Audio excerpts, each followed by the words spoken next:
қиындылар жатыр. Қазір осы қағаз қиындыларын таңдап алу арқылы біз 2 топқа бөлінеміз. Қане, кейінге жақындаңдар. Күн және ай тобына бөлінеміз. Ай суретін таңдаған оқушылар мына топқа жинақталыңдар. Күн тобын таңдағандарға мына топқа жинақталып кетіңдер.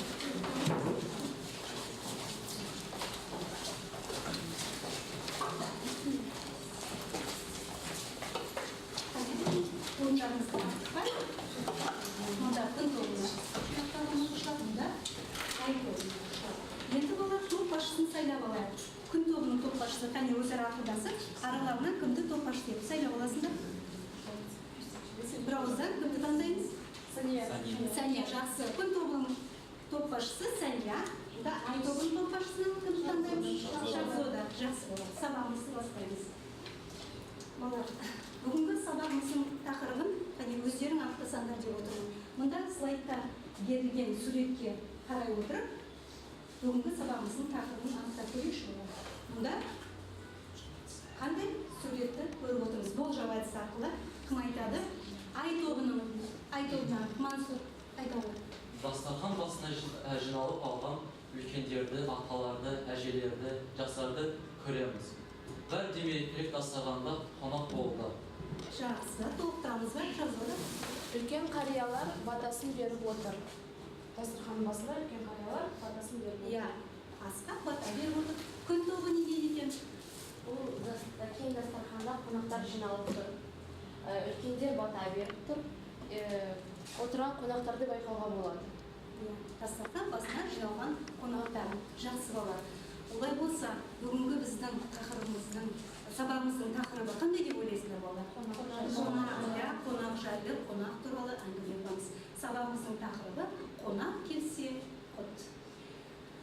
Енді балалар, сендерге мынандай тапсырма беріледі. Күн тобына қонақ күту деген ұғымды қалай түсінесіңдер? Осы сұраққа жауапқа дайындалсаңдар, және ай тобына ой қосылау әдісін пайдалана отырып, қонақ деген сөзді қалай түсінесіңдер? Осы қонақ сөзіне анықтама беріп көрейікші. Осы сөздің ассоциациясын жасап көреміз. Дайын болса, бірден жауап беруге болады. Жалпы балалар, қонақ деген кім екен?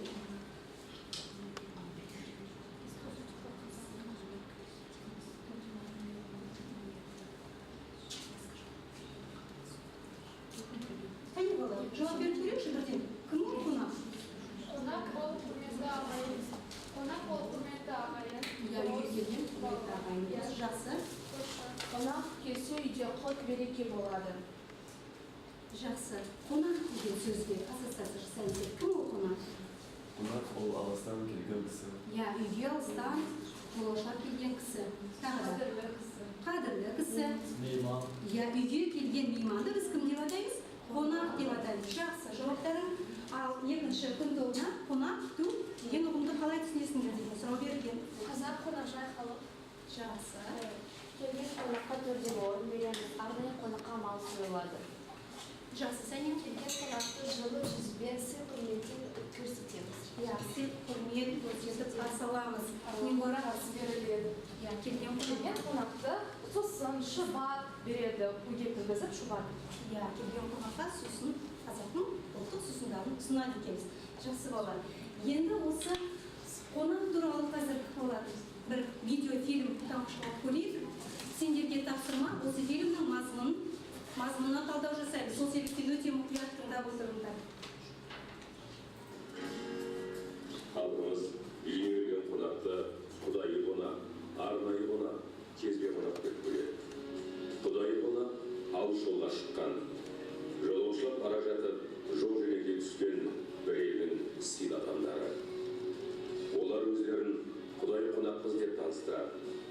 Ал арнайы қонақ шақырумен келген мейман. Кезбе қонақ ел аралап, ойын сауық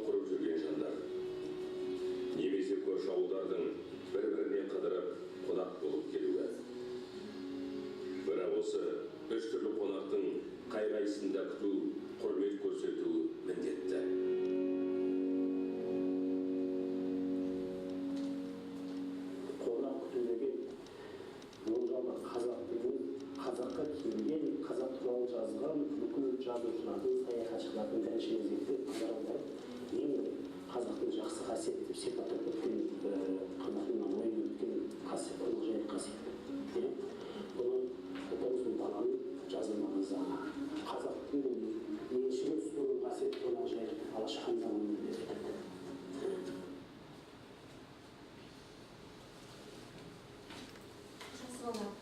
Біз сендермен бейнефильм көрдік, қонақ күту туралы, қонақтың түрлері туралы, қане осы бейнефильм мазмұнына талдау жасап көрейікші енді біз. Не түсіндік осы фильмден?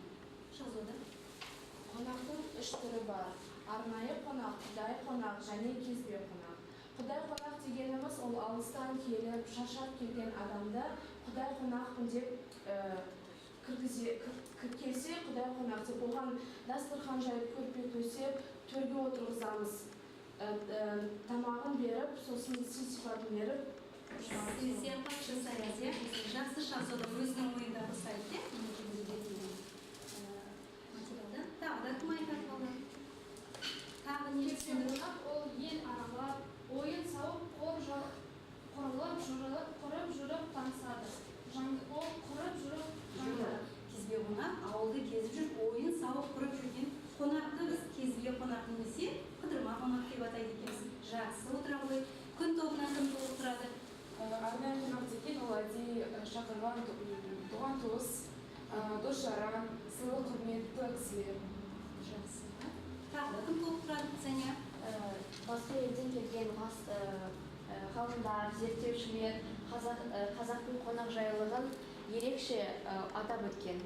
Қонақжайлық қасиетін ерекше атап өткен. Оны бізге фильмде кім жеткізді? Орынбайұлы, тарихшы, этнолог.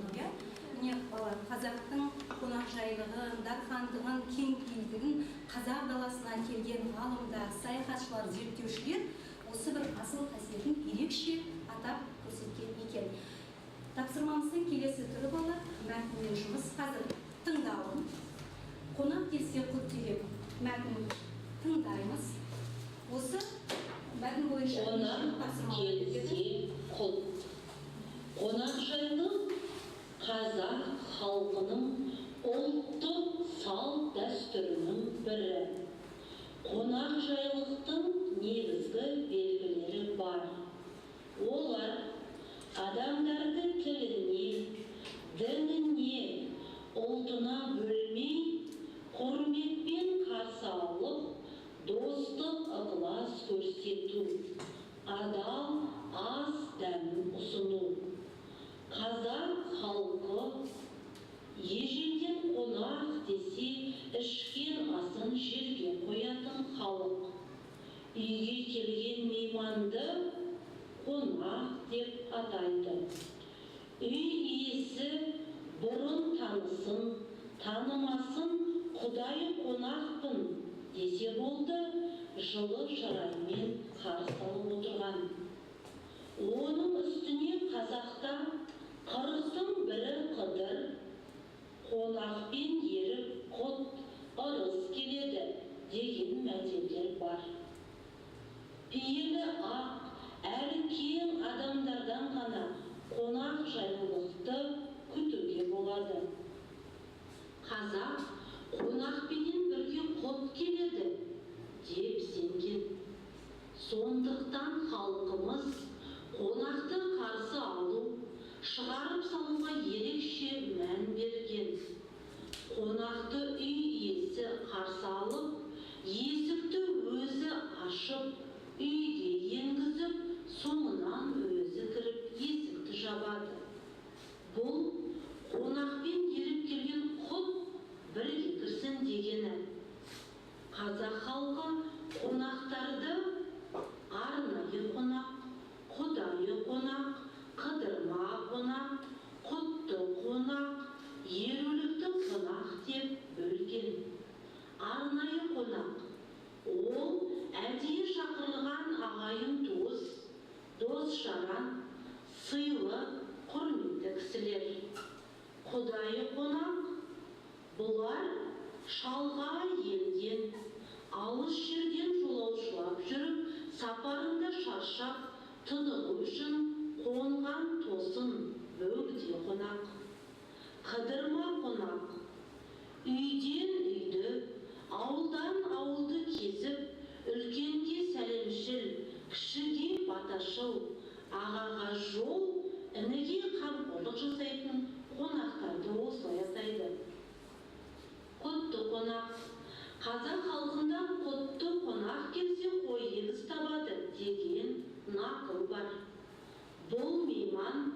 келген кезінде түскен отбасында бір жақсылық, қуаныш болатынына қонақ.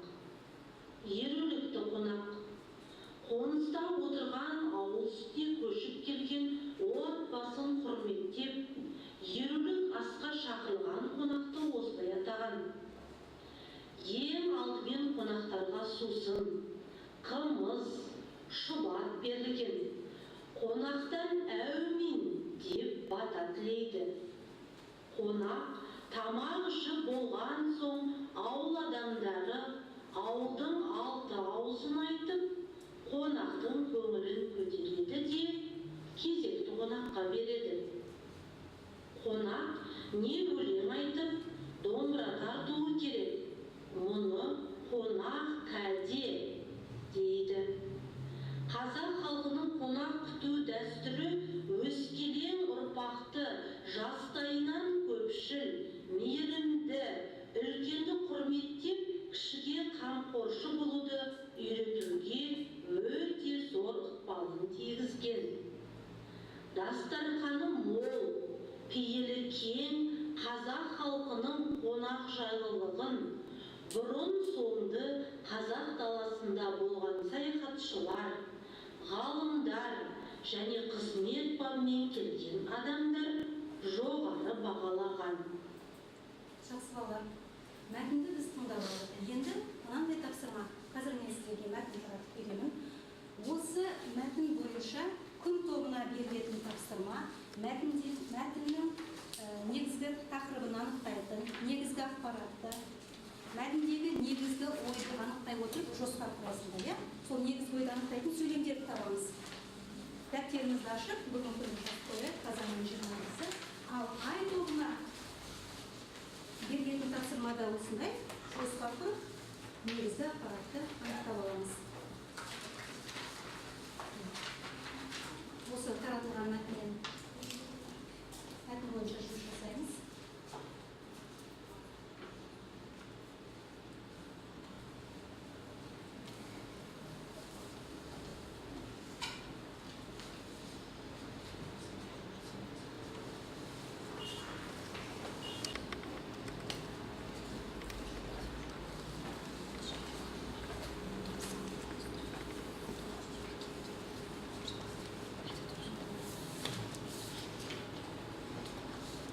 Қане балалар, дайын топтар бар ма?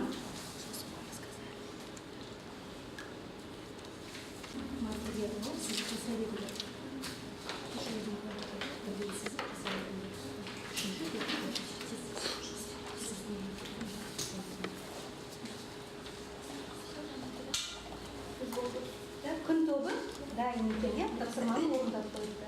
Қане, кім жауап береді? Қонақпен еріп құт ұрыс келеді. Жақсы. Арнайы қонақ, құдайы қонақ деп қонақтың түрлерін бөлген екен, е? Жақсы, кім толықтырады? Ангелина толықтыр. Үйге келген мейманды қонақ деп атайды. Қонақпен бірге құт келеді.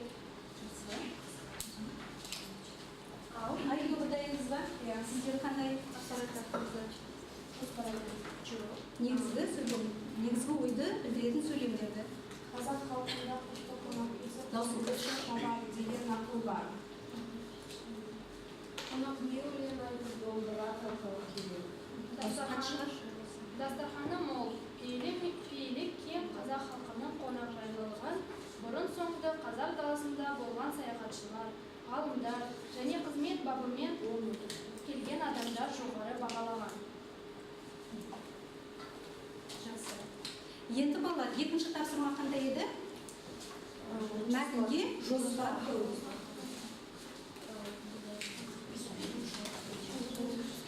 Мәтінге жоспар құрайық, жаңағы бөлінген азат жолдар бойынша мәтінге жоспар құрамыз. Жоспар. Бірінші, құтты қонақ келсе қой ыдыс табады. Екінші, салт дәстүрдің бірі қонақ меден. Үшінші, саяхатшы ғалымдардың пікірі. Жақсы, өте жақсы болған.